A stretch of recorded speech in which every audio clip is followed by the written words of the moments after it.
J'accueille sur le plateau Valérie Gastaldi. Bonjour Valérie. Bonjour Fabrice. La stratégiste de Day by Day avec nous chaque mardi pour démarrer cette semaine et commenter cette actualité des marchés, il faut le bien dire, qui est assez tranquille, sauf peut-être sur les devises où ça s'accélère du côté de l'euro-dollar. On frôle maintenant les 1,20 sur la parité euro-dollar. Est-ce que c'est un facteur là de déstabilisation peut-être? En tout cas, on voit que ça pèse sur les marchés européens.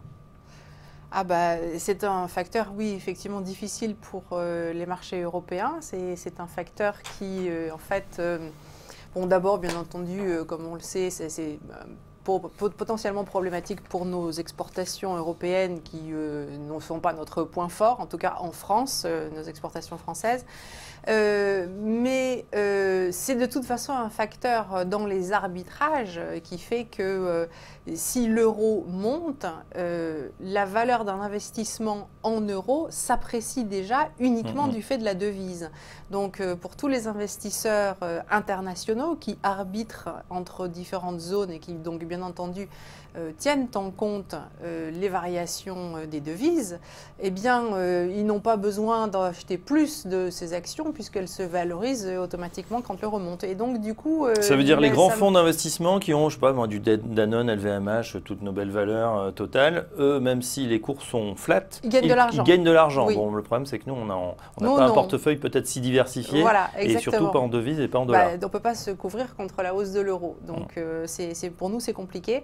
Mais donc ça, c'est la position des grands fonds diversifiés. Et puis après, il y a tous les arbitrages qu'on appelle les arbitrages de place qui font que quand la devise bouge, eh bien, entre le cours à New York et le cours à Paris, il faut qu'on ait une égalité de prix dans la même devise. Donc si la devise monte, le cours de la valeur chute pour maintenir cette égalité entre le cours à New York et le cours à Paris. Du coup, est-ce que ça veut dire qu'on pourrait être encore plus déprimés, nous, sur les marchés et repasser sous les 5000 points? C'était en tout cas ce que vous nous avez dit la semaine dernière, peut-être même un retour sur les 4800. Moi, mon avis est complètement indépendant de ces variations-là. La hausse de l'euro-dollar ne fait qu'alimenter la baisse des actions européennes. Mais de toute façon, cette baisse des actions européennes, elle aurait eu lieu indépendamment de la hausse de l'euro. On est dans une situation où le marché a beaucoup anticipé une amélioration de la conjoncture économique à la suite des élections françaises. Et maintenant, il attend de voir ce qui va se passer. Ce qui va se passer.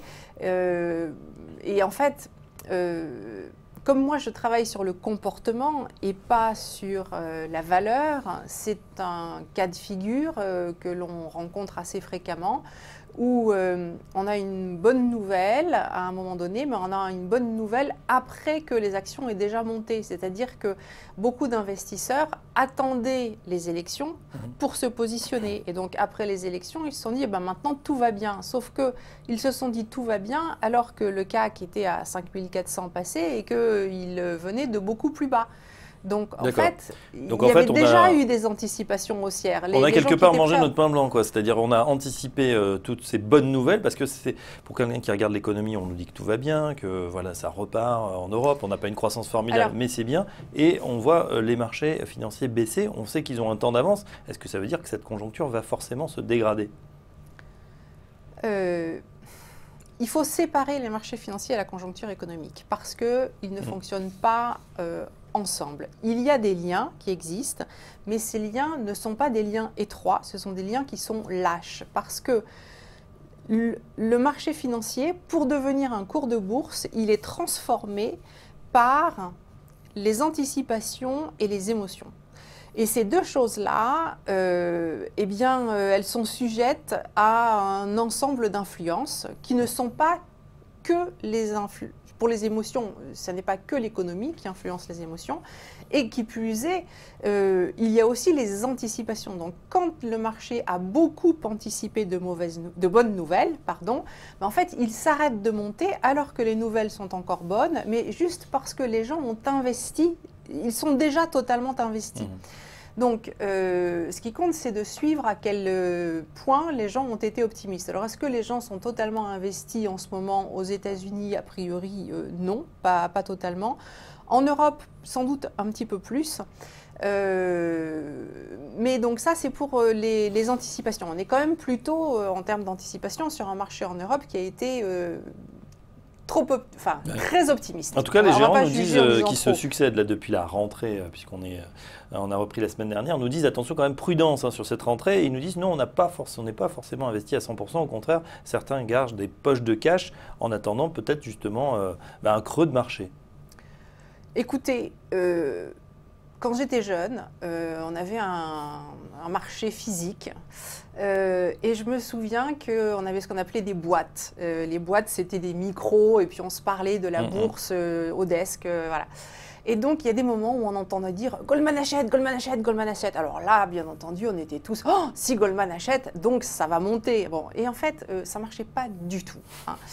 Et c'est à ce moment-là que j'ai commencé à faire de l'analyse technique parce que je voulais m'extraire de ce côté on regarde un micro-événement et on en tire une règle générale.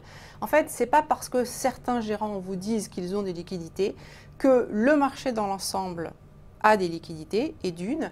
Et de deux, vous ne savez pas combien ils en ont. Peut-être qu'ils ont juste ce qui est nécessaire pour le faire, bien entendu. Ils ont néanmoins des liquidités.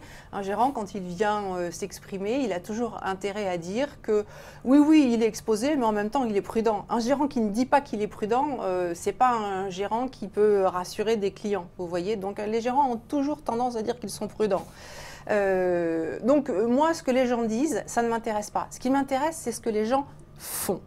Voilà. Donc, c'est pour ça que vous analysez les flux également sur ces marchés. Je me base sur ce qui se produit sur le marché. Parce que si les gens achètent, je le vois. Ils ne peuvent pas acheter sans que je le vois. Bon, donc là, on voit bien quand même, Eric Gastaldi, que depuis ces fameux 5400 post-élection Macron, même post-élection premier tour, eh bien, ça ne fait que baisser ce marché. Voilà. Ça veut dire que les gens sont en train de se retirer sur la pointe des pieds. Et oui, en fait, ça veut dire qu'il y en a beaucoup qui tiennent leur position et il y en a quelques-uns qui vendent tout doucement.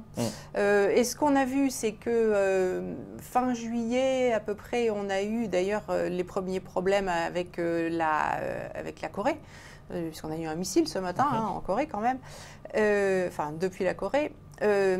Et au moment où les marchés sont revenus pour la première fois autour de 5000, 5100, on a eu des volumes très importants. Donc on a eu beaucoup de positionnements à l'achat à ce moment-là. Et depuis, on n'a plus aucun volume. C'est-à-dire que les gens sont positionnés et dans l'ensemble, ont arrêté d'acheter et vendent très peu. Ils sont vraiment en position d'attente. En position d'attente et ça ne rebondit pas. Hein, ça, c'est ce qu'on peut dire pour le moment. Bon, on peut avoir à un moment donné une très bonne nouvelle qui fasse tout rebondir et puis on pourra se dire que la correction qui a commencé en mai, elle s'est achevée. Ouais. Mais la tendance, elle est plutôt pesante. Voilà. Donc pour le moment, moi je continue à favoriser de nouveaux creux. Et d'ailleurs, ce matin, on a des gaps baissiers qui s'ouvrent sur les indices, mais attention parce que on a déjà eu des signaux de moins d'appétit pour le risque, de diminution de l'appétit pour le risque hier soir, avant que l'on sache que la Corée lancerait un missile au-dessus du Japon.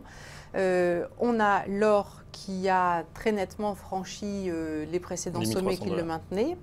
Et on a les taux courts américains, le 2 ans américain, qui a baissé lui aussi, alors qu'il est très très soutenu depuis de très nombreux mois. Ouais. Et il semble bien décider de repartir à la baisse. Bon, donc ça c'est indépendamment de la Corée, qui ne fait que rajouter des tensions, bien entendu.